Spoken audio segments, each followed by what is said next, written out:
Greetings to you, saints, and allow me to take this opportunity to welcome you back on this platform during our prayer week for the month of May. And welcome to day number 5 as we conclude our prayer week. And we touched on grace from different angles. We spoke of the need for us to grow in grace. We spoke the need of us to be established in grace. We spoke the need for us to have confidence in God's grace. And what I want us to do today is I want us to take everything that we've shared, everything that we've prayed about, and bring a conclusion to it, or find a place where we can conclude everything. Now, our focus today is going to be on us becoming witnesses to the grace of God. That's our focus today. It is a call to you and I to become intentional witnesses to the grace of our God. Now, it's important for you to understand that when we talk of God's grace or God's undeserved favor, our unearned and unmerited favor, is not just about you, an individual. It's never meant to start and end just with you, but there is a responsibility that comes with us receiving grace, and that responsibility is not burdensome. It's a responsibility of testifying to others. It's a responsibility of telling others about the grace of God. That's why today's focus is simply saying witnesses to the grace of God.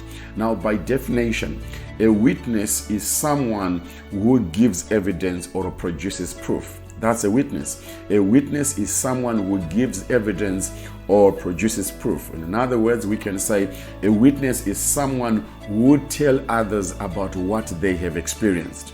Yeah, you tell others about what you have experienced. So within that context, today I want us to take time to pray and also to reflect around us becoming witnesses to the grace of God. Now, Colossians chapter number 1, verse 28, I like so much this passage of the text because this is the foundational text or the primary text of our vision as Ebenezer Church. Colossians 1:28, and we use the New Living Translation, and it says, "So we tell others about Christ, warning everyone and teaching everyone with all wisdom God has given us." We want to present them to God, perfect in their relationship to Christ. That's so powerful. Allow me just to repeat it. So we tell others about Christ. That's the way our vision is. Our vision as a local church simply says revealing grace and empowering transformation. How do we do that? By telling others about Christ, warning everyone and teaching everyone with all wisdom God has given us. And with no doubt, our church is a teaching church. Yeah. With all wisdom God has given us. What is our end goal? We want to present them to God, perfect in their relationship to Christ. That's empowering transformation. That is empowering transformation. So when it comes now to the message of grace, each and every one of us has a responsibility of becoming witnesses or of testifying of the grace of God. In other words, our primary responsibility, it is that of giving evidence or producing proof that grace is real, that grace is good, that grace is the message. We carry a responsibility of telling others what we have experienced, that the more we are experiencing the message of grace, the more we are sitting under the ministry or the teachings of grace, we carry then a responsibility of telling others what we are experiencing, of telling others what we have experienced. You know what? The message of grace, testifying to the message of grace, was Paul's primary ministry or assignment. Why am I saying so? Ephesians 3 verse number 2, Paul says, assuming, by the way, that you know God gave me the special responsibility of extending His grace to you Gentiles. Other translations, they say that the administration or the dispensing the grace of God to the Gentiles. So it was a specific assignment that God gave to Paul. Listen to what he says also in Acts 20 verse 24.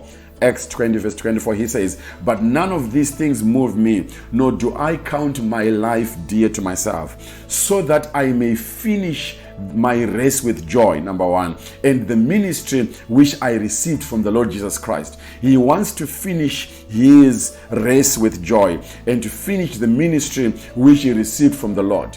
A good question there will be, what is the race? What is this race and what is the ministry which he received? He concludes by saying, is to testify to the gospel of the grace of God.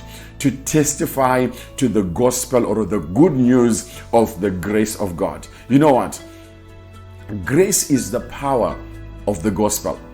Grace is the power of the gospel. The moment we take away the grace, the moment we take away the undeserved favor, the moment we take away the unmerited favor and the unearned favor, then there is no good news.